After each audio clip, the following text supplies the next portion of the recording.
അടുത്ത അധ്യയന വർഷത്തേക്കുള്ള സ്കൂൾ പാഠപുസ്തകത്തിന്റെ വിതരണം ഇന്ന് ആരംഭിക്കും. ഓർക്കണം, അടുത്ത അധ്യയന വർഷത്തേക്കുള്ള പാഠപുസ്തക വിതരണമാണ്. ഈ അധ്യയന വർഷം അവസാനിച്ചിട്ടില്ല. അതിനു മുൻപ് തന്നെ അടുത്ത അധ്യയന വർഷത്തേക്കുള്ള പാഠപുസ്തകം സംസ്ഥാനത്ത് തയ്യാറായി കഴിഞ്ഞിരിക്കുന്നു. വളരെ പ്രധാനപ്പെട്ട കാര്യമാണ്. വിതരണത്തിന്റെ സംസ്ഥാനതല ഉദ്ഘാടനം മന്ത്രി വി ശിവൻകുട്ടി തിരുവനന്തപുരത്ത് നിർവഹിക്കും. വിവരങ്ങളുമായി അനുരാഗ് തിരുവനന്തപുരത്ത് നിന്ന് നമ്മളോടൊപ്പം ചേരുകയാണ്. നമുക്ക് നോക്കാം എന്തൊക്കെയാണ് വിവരങ്ങൾ, പുസ്തകം വിതരണം ഏത് രീതിയിലാണ് ക്രമീകരിച്ചിരിക്കുന്നത് എന്നടക്കമുള്ള കാര്യങ്ങൾ. Anurag, good morning. Good morning Manu. Anurag, ഈ തവണത്തെ അധ്യയന വർഷം കഴിഞ്ഞിട്ടില്ല. പരീക്ഷകൾ നടന്നുകൊണ്ടിരിക്കുകയാണ്. അതിനു മുൻപ് അടുത്ത അധ്യയന വർഷത്തേക്കുള്ള പാഠപുസ്തകങ്ങൾ തയ്യാറായി കഴിഞ്ഞിരിക്കുന്നു. അതിൻ്റെ വിതരണം ഇന്ന് തുടങ്ങാൻ വേണ്ടി പോവുകയാണ്. സത്യം പറഞ്ഞാൽ ഇപ്പോൾ നമ്മുടെ നാട്ടിൽ അതൊരു അത്ഭുതപ്പെടുത്തുന്ന കാഴ്ചയല്ല. കാരണം കഴിഞ്ഞൊരു 4-5-6 വർഷമായി നമ്മളിതിങ്ങനെ കണ്ടുകൊണ്ടിരിക്കുകയാണ്. പൊതുവിദ്യാഭ്യാസ രംഗത്തിൻ്റെ മെച്ചപ്പെടൽ ഓരോ സമയത്തും നമ്മൾ അനുഭവിച്ചറിയുകയാണ്. ഇന്ന് മന്ത്രി വി ശിവൻകുട്ടി ഉദ്ഘാടനം നിർവഹിക്കുമെന്നാണ് മനസ്സിലാക്കുന്നത്. അതിൻ്റെ ക്രമീകരണങ്ങൾ, വിതരണത്തിൻ്റെ കാര്യങ്ങൾ എങ്ങനെയാണ് ഏർപ്പാടാക്കിയിരിക്കുന്നത്? മനു സൂചിപ്പിച്ചതുപോലെ തന്നെ അതൊരു വാർത്തയല്ലാതായി മാറിയിരിക്കുകയാണ്. കാരണം അതൊരു പതിവ് കാഴ്ചയായി മാറിയിരിക്കുന്നു. കഴിഞ്ഞ അധ്യയന വർഷങ്ങളിലൊക്കെയും ഈ നിലവിലെ അധ്യയന വർഷം കഴിയുന്നതിന് മുൻപ് തന്നെ അടുത്ത അധ്യയന വർഷത്തിലേക്കുള്ള പാഠപുസ്തകങ്ങൾ വിദ്യാർത്ഥികളുടെ കൈകളിലേക്ക് എത്തിക്കുന്നുണ്ട്. അതുകൊണ്ട് തന്നെ അതൊരു വാർത്തയല്ലാതായി മാറിയിരിക്കുന്നു എന്നുള്ളത് തന്നെയാണ് ഏറ്റവും പ്രധാനപ്പെട്ട കാര്യം. ഇന്ന് തിരുവനന്തപുരം കോട്ടൺ ഹിൽ സ്കൂളിലാണ് സംസ്ഥാനതല വിതരണോദ്ഘാടനം നടക്കുക. മന്ത്രി വി ശിവൻകുട്ടിയാണ് ഉദ്ഘാടനം നിർവഹിക്കുന്നത്.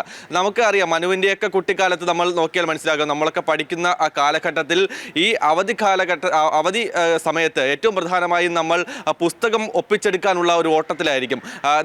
നമുക്ക് മുന്നിലുള്ള സീനിയേഴ്സിൻ്റെ വീടുകൾ തപ്പിപ്പിടിക്കുക, അവിടെ പോയി പുസ്തകങ്ങൾ ഒപ്പിച്ചെടുക്കുക, പിന്നീട് പഠിക്കാനുള്ള പുസ്തകങ്ങൾ വാങ്ങിയെടുക്കുക എന്നുള്ളതായിരിക്കും നമ്മുടെ ലക്ഷ്യം. പക്ഷേ ഇപ്പോഴുള്ള ഈ ഒരു കാഴ്ച, അത് ഈ മനു നേരത്തെ ആമുഖത്തിൽ സൂചിപ്പിച്ചതുപോലെ തന്നെ അവധിക്ക് മുൻപ് തന്നെ ഈ പുസ്തകങ്ങൾ വിദ്യാർത്ഥികളുടെ കൈകളിലേക്ക് എത്തിക്കുകയാണ്. ഇന്ന് നടക്കുന്നത് 2, 4, 6, 8, 10 ക്ലാസ്സുകളിലെ കുട്ടികൾക്കുള്ള പുസ്തകങ്ങൾ അവരുടെ പരീക്ഷാ കാലത്ത്, അതായത് ഈ അധ്യയന കാലത്തെ പരീക്ഷാ കാലത്തിൽ തന്നെ അടുത്ത അധ്യയന വർഷത്തേക്കുള്ള പുസ്തകങ്ങൾ നൽകുകയാണ്.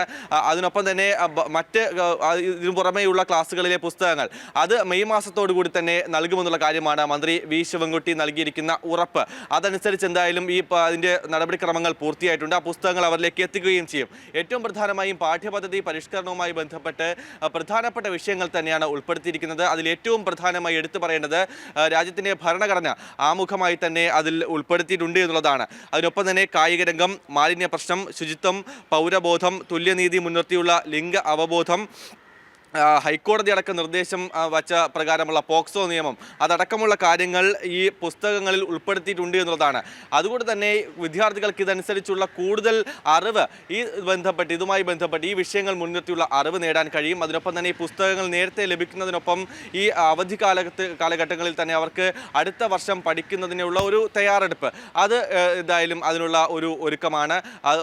10ാം ക്ലാസ്സിലേക്ക് SSLC പരീക്ഷയ്ക്ക് തയ്യാറെടുക്കുന്നവർ, അല്ലെങ്കിൽ 10ാം ക്ലാസ്സിലേക്ക് കടക്കുന്നവർക്ക് അതുമായി ബന്ധപ്പെട്ടുള്ള ഒരു തയ്യാറെടുപ്പുകൾ, ഒരുക്കങ്ങളൊക്കെ തന്നെയും നേടാൻ കഴിയും. അതനുസരിച്ചുള്ള കാര്യങ്ങൾ തന്നെയാണ് കഴിഞ്ഞ അധ്യയന വർഷങ്ങളിൽ സ്വീകരിച്ചു വരുന്നത്. അതനുസരിച്ച് തന്നെയാണ് ഈ അധ്യയന വർഷത്തും ഇപ്പോൾ അടുത്ത അധ്യയന വർഷത്തേക്കുള്ള പുസ്തകങ്ങൾ നേരത്തെ നൽകുന്നത്. ഇവിടെ അനുരാഗ്, വളരെ രസകരമാണ്. ഇപ്പോൾ ഈ വർഷത്തെ പരീക്ഷ തീരുന്നതിന് മുൻപ് തന്നെ അടുത്ത വർഷത്തെ പുസ്തകം എത്തുന്നു എന്ന് പറയുമ്പോൾ ഈ അധികമൊന്നും പുറകോട്ട് പോകേണ്ടത് നമ്മുടെ 2011 മുതലുള്ള ഉമ്മൻചാണ്ടി ഭരണകാലത്തെ ഓർമ്മിപ്പിക്കുന്നുണ്ട് നമ്മുടെ പ്രേക്ഷകർ പലരും. അതായത് അബ്ദുറബ്ബ് വിദ്യാഭ്യാസ മന്ത്രിയായിരുന്ന കാലം. ഓണം നേരത്തെ എത്തിയതുകൊണ്ട് പരീക്ഷ അല്ലെങ്കിൽ പുസ്തകം അച്ചടിക്കാൻ വൈകി എന്നൊക്കെ പറഞ്ഞൊരു കാലമുണ്ടല്ലോ. പരീക്ഷ എഴുതാൻ എന്തിനാണ് കുട്ടികൾക്ക് പുസ്തകം എന്ന് ചോദിച്ചൊരു വിദ്യാഭ്യാസ മന്ത്രി ഉണ്ടായിരുന്നു. പുസ്തകങ്ങൾ ഫോട്ടോസ്റ്റാറ്റ് എടുക്കാൻ വേണ്ടി കുട്ടികൾ ഓടി നടന്നൊരു കാലം ഒരു 5-8 വർഷങ്ങൾക്ക് മുൻപാണ്. അധികമൊന്നും നമ്മൾ പുറകോട്ട് പോകണ്ട. അപ്പോൾ അത്തരമുണ്ടായിരുന്ന ഓർമ്മകളിൽ നിന്നാണ് ഈ വർഷത്തെ പരീക്ഷ തീരുന്നതിന് മുൻപ് അടുത്ത വർഷത്തെ പുസ്തകം കൈകളിലേക്ക് കിട്ടുന്ന രീതിയിലേക്കുള്ളൊരു വലിയ മാറ്റം നമ്മുടെ നാട്ടിൽ സാധ്യമായത്. പൊതുവിദ്യാഭ്യാസ മേഖലയെ ഒരു സംസ്ഥാന സർക്കാർ, ഒരു ഭരണകൂടത്തെ നയിക്കുന്ന മുന്നണി എങ്ങനെ കാണുന്നു എന്നതും നമ്മളിവിടെ വളരെ ശ്രദ്ധയോടെ എടുത്തു പറയേണ്ടതാണ്. മനു സൂചിപ്പിച്ചതുപോലെ തന്നെ ഒരു 8 വർഷങ്ങൾക്ക് പുറകോട്ട് പോവുകയാണെങ്കിൽ അതാണ് നേരത്തെ ഞാൻ സൂചിപ്പിച്ചതുപോലെ തന്നെ പുസ്തകങ്ങൾ ഒപ്പിക്കാനുള്ള പാട് അത് വിദ്യാർത്ഥികൾ നേരിട്ട ഒരു പ്രധാന പ്രശ്നമാണ്. ഫോട്ടോകോപ്പി എടുത്ത് വെച്ച് പഠിക്കുന്നു. അല്ലെങ്കിൽ ഈ അവധിക്കാലം കളിച്ച് നടക്കേണ്ട അവധിക്കാലങ്ങളിൽ അവർ പ്രധാനമായും നോക്കുന്നത് ഇവർക്ക് മുന്നേ പഠിച്ചു പോയ വിദ്യാർത്ഥികളുടെ വീടുകൾ തപ്പിപ്പിടിക്കുന്നു. അവിടെ പോയി പുസ്തകങ്ങൾക്കായി യാചിക്കുന്നു എന്ന് വേണമെങ്കിൽ പറയാം. ആ തരത്തിൽ പഠിക്കാൻ വേണ്ടി പുസ്തകങ്ങൾക്ക് വേണ്ടി ഒരു യാചിക്കുന്ന ഒരു സാഹചര്യം സംസ്ഥാനത്തുണ്ടായിരുന്നു കഴിഞ്ഞ UDF സർക്കാരിൻ്റെ കാലത്തൊക്കെയും. അതിൽ നിന്നൊരു വലിയ മാറ്റം, മാതൃകാപരമായ മാറ്റം തന്നെയാണ് LDF സർക്കാരിൻ്റെ കാലത്തുണ്ടായത്. കാരണം അടുത്ത വർഷത്തേക്കുള്ള പുസ്തകം ഈ വർഷത്തെ പരീക്ഷാകാലം കഴിയുന്നതിന് മുൻപ് തന്നെ വിദ്യാർത്ഥികളുടെ കൈകളിലേക്ക് എത്തിക്കുന്നു. അവർ സ്കൂളുകളിൽ നിന്ന് അവധിക്ക് വീടുകളിലേക്ക് പോകുന്നത് തന്നെ അടുത്ത വർഷത്തെ പുസ്തകങ്ങളുമായി ആണ് എന്നുള്ളതാണ്. അവർക്ക് പുസ്തകങ്ങൾ ഈ അവധിക്കാലത്ത് മറിച്ച് നോക്കുമ്പോൾ അടുത്ത വർഷത്തേക്കുള്ള തയ്യാറെടുപ്പുകൾ എന്താണ്, അടുത്ത വർഷത്തേക്ക് തനിക്ക് പഠിക്കാനുള്ളത്, അതിനെങ്ങനെയാണ് അതിനുള്ള ഒരു തയ്യാറെടുപ്പുകൾ എടുക്കാൻ കഴിയുമെന്നുള്ളതാണ്. അത് ഏറ്റവും സഹായകരമാകുന്നത് 10ാം ക്ലാസ് വിദ്യാർത്ഥികളെ തന്നെയാണ്. അവരുടെ ഒരു ലൈഫ് ടേണിംഗ് മൊമെന്റ് തന്നെയാണ്. അതുകൊണ്ട് തന്നെ അവിടെ അവർക്ക് എന്താണ് പഠിക്കാനുള്ളത്, ഒരുപക്ഷെ ട്യൂഷനൊക്കെ പോവുകയാണെങ്കിൽ ഈ പുതിയ പുസ്തകങ്ങൾ ഉപയോഗിച്ച് തന്നെ അവർക്ക് പഠിക്കാൻ കഴിയുമെന്നുള്ള കാര്യമാണ്.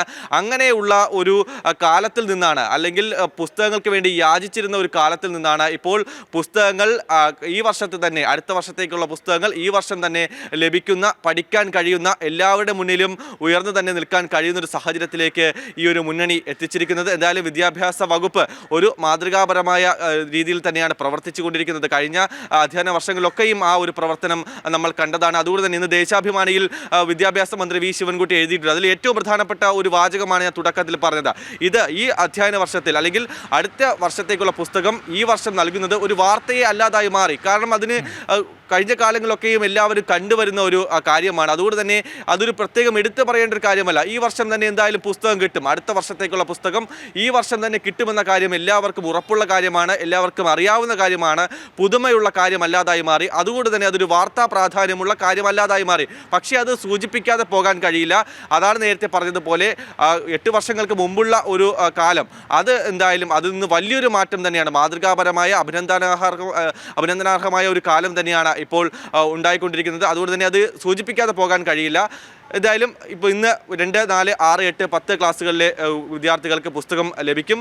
ബാക്കിയുള്ള ക്ലാസ്സുകളിലെ കുട്ടികൾക്ക് മെയ് മാസത്തിൻ്റെ തുടക്കം തന്നെ പുസ്തകം നൽകുമെന്നുള്ള കാര്യം തന്നെയാണ് ഉറപ്പായി വിദ്യാഭ്യാസ വകുപ്പ് നൽകിയിരിക്കുന്നത്. ശരി അനുരാഗ്, ഓക്കെ, താങ്ക് യു.